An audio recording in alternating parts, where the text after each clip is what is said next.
Common man sir. இது வரைக்கும் நீங்க உயிர் சார் எனக்கு அவள் ஆன்மா சார். அவன் என்டர்டைன்மெண்ட் பண்ணிருக்காங்க. அப்புறம் நண்பர்கள் அனைவருக்கும் வணக்கம். ஆக்சுவலாக வந்து பிக் பாஸ் காமன் மேனோட டே 4 முடிஞ்சிருச்சுங்க. இதில் 10 கண்டஸ்டன்ட் வந்தாங்க. அதில் வந்து 3 பேரை ரிஜெக்ட் பண்ணாங்க. அதே மாதிரி 6 பேரை ஆன் ஹோல்டில் வச்சுருக்காங்க. ஒரே ஒருத்தரை மட்டும்தான் செலக்ட் பண்ணாங்க. ஆனால் அப்படி செலக்ட் பண்ணவங்க வேஸ்ட்டுங்க. எப்படி அவங்கள செலக்ட் பண்ணாங்கன்றதே தெரியல. நான் பின்னாடி வரேன். இதுக்கு முன்னாடி ஃபர்ஸ்ட் கண்டஸ்டன்ட்டு என்ன ஸ்டேட்டஸ் அப்படின்றத போட்டேன். இது செகண்ட் கண்டஸ்டன்ட்டை பற்றி தான் பேச போகிறேன். செகண்ட் கண்டஸ்டண்ட்டாக மணிவண்ணன் ஒருத்தர் வந்தார். ஏறக்குறைய இவருக்கு 40 வயசு ஆகுது போல். 40 வயசுன்ற மாதிரி சொல்லி இவர் அறிமுகப்படுத்திக்கிட்டாரு. லட்சக்கணக்கான பேர் கலந்துக்கிட்டதுல ஒரு 50 பேருக்குள்ளே இவர் செலக்ட் ஆகி வந்துட்டார்ல. எனக்கு இதுவே ரொம்ப பெருமையா இருக்கு அப்படின்ற மாதிரிலாம் ஜட்ஜஸை பார்த்த மாதிரி சொல்லிட்டு இருந்தாரு. ஸோ அப்போ ராஜு ஒரு கேள்வி கேட்குறாரு. அது என்னன்னா, உங்க லைஃப்ல நான் ஒரு பெரிய அச்சீவ்மெண்ட் பண்ணியிருக்கேன் அப்படின்னா எதை சொல்லுவீங்கன்னு கேட்கும்போது கல்யாணம் பண்ணியிருக்கேன் சார் அப்படின்ற மாதிரி சொல்லிட்டாரு.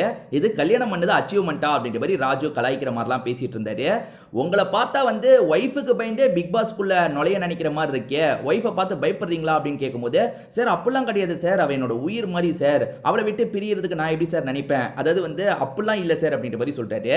அப்போ ஆரி இதை பிடிச்சிக்கிட்டாரு. என்னன்னா வந்து ஒய்ஃப் தான் உயிர்னு சொல்றாரு, உயிரை பிரிஞ்சு உடலா மட்டும் இவர் உள்ள போக போறாரு, அப்படி போக விட்டு எதுக்கு நம்ம இவரை கஷ்டப்படுத்தணும், இவரை தூக்கிடலாம் அப்படின்ற மாதிரி சொல்லும் போது, சார் அப்படிலாம் இல்லை சார், என்னால் பிரிஞ்சும் இருக்க முடியும் அப்படின்ற மாதிரிலாம் சொல்லிட்டாரு. இல்லைங்க, ஒய்ஃப் தான் உயிர்னு சொல்றீங்க, ஒய்ஃப் அவ்வளோ பிடிக்கும்னு சொல்றீங்க, ஒய்ஃபை மிஸ் பண்ணுவீங்கல்ல, உயிர் இல்லாம வந்து உடல் மட்டும் உள்ள போய் என்ன பண்ண போகுதுன்னும் போது இவருக்கு என்ன சொல்றதுனே தெரியல. சார் அவ என்னோட ஆத்மா சார், அதாங்க நாங்களும் சொல்றோம், அவங்க உங்களோட ஆத்மா, ஆத்மா இல்லாம நீங்க மட்டும் போய் என்ன செய்ய போறீங்கன்னு திரும்ப திரும்ப அதையே கேட்டோன்னே இவருக்கு என்ன சொல்றதுனே தெரியல. இல்ல இல்ல என் ஒய்ஃப் இல்லாமையே நான் இருப்பேன்ற மாதிரிலாம் சமாளிக்க ஆரம்பிச்சிட்டாரு. சரி இவர்கிட்ட ஏதாவது டேலண்ட் இருக்கா அப்படின்றத பார்ப்போன்ற மாதிரி யோசிக்கிறாங்க. அதாவது உங்ககிட்ட என்ன டேலண்ட் இருக்கு, உங்ககிட்ட என்ன ஒரு திறமை இருக்குன்றத சொல்லுங்கன்ற மாதிரி ஆரி கேட்கும்போது இவர் என்ன சொல்றாருன்னா, என்டர்டைன்மெண்ட் பண்ணுவேன் சார், நான் சூப்பரா என்டர்டைன்மெண்ட் பண்ணுவேன், அதாவது கொஞ்ச நேரத்தில் எப்பேற்பட்டவங்களையும் சிரிக்க வச்சிருவேன் அப்படின்ற மாதிரிலாம் சொன்னோன்னே சூப்பர், இதை பிடிச்சிக்கலான்ற மாதிரி ஆளுங்க பிடிச்சிட்டாங்க. ஓவியா தான் இந்த விஷயத்தை பிடிச்சிட்டாங்க. சரி ஓகே, ஒரு நிமிஷம் டைம் எடுத்து நீங்க ஏதாவது பண்ணுங்க, என்ன சிரிக்க வச்சிருங்க அப்படின்ற மாதிரி சொல்றாங்க. அதை கொஞ்சம் சீரியஸா தான் சொல்றாங்க. ஏன்னா இப்பயே நம்ம சிரிச்ச மாதிரி சொல்லக்கூடாதுன்றதுக்காக முகத்தை கொஞ்சம் சீரியஸா வச்ச மாதிரி ஒரு நிமிஷம் ஏதாவது பண்ணுங்க, என்ன சிரிக்க வைங்கன்னு சொல்லிட்டாங்க. உடனே இவர் என்ன பண்றாருன்னா ஒரு பிஜிஎம் சவுண்ட் கொடுக்குறாருங்க. காஞ்சனா படத்துல வந்து லாரன்ஸ் மாறி மாறி பேசுவார் பார்த்தீங்களா, அப்படி பேசும்போது ஒரு மியூசிக் வரும் பார்த்தீங்களா, அந்த மியூசிக்கை கொடுத்தோன்னே ஓவியா சிரிச்சிட்டாங்க. அதாவது ஒரு நிமிஷத்துல என்ன சிரிக்க வைங்கன்ற மாதிரி சொன்னாங்கல்ல, அந்த மியூசிக்கை இவர் குனிஞ்ச மாதிரி கொடுத்தாரு, கொடுத்தோன்னே அவங்க சிரிச்சிட்டாங்க. அதுக்கப்புறம் கேரக்டர் மாறி மாறி பேசுவார் பார்த்தீங்களா லாரன்ஸ், அதை பற்றிலாம் அந்த விஷயத்தெல்லாம் இவர் பண்ணாரு. இன்னொன்று அந்த பிஜிஎம் மட்டும் பண்ணி காட்டுங்கன்ற மாதிரி ஓவியாவும் கேட்டு அதை பார்த்து சிரிச்சாங்க. ஓவியாக்கு இவரை ஸ்டார்டிங்ல இருந்தே கொஞ்சம் பிடிக்க தான் செஞ்சது.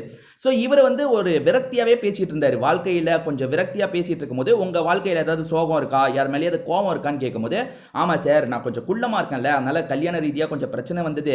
இதை தாண்டி வந்து ஆஃபீஸில் வந்து சேரில் நான் உட்காந்தேன்னா என் கால் வந்து கீழே எட்டாது சார், தரைக்கு வராது, அதை வச்சு கிண்டல் பண்ணுவாங்க.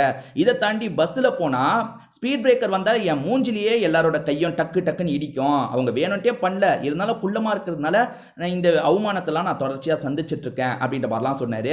சரி இவருக்கு ஒரு டாஸ்க்கை வச்சிடலாம், முடிவு எடுத்துடலான்றதுக்காக ஒரு டாஸ்க்கை வச்சாங்க. அது என்னன்னு பார்த்தீங்கன்னா, பேப்பர் பண்டல் நிறைய இருக்கு, எல்லா பேப்பரும் பிளெயின் பேப்பராக இருக்கும், நடுவில் ஏதாவது பேப்பரில் மட்டும் ஏதாவது எழுதியிருக்கும் போல.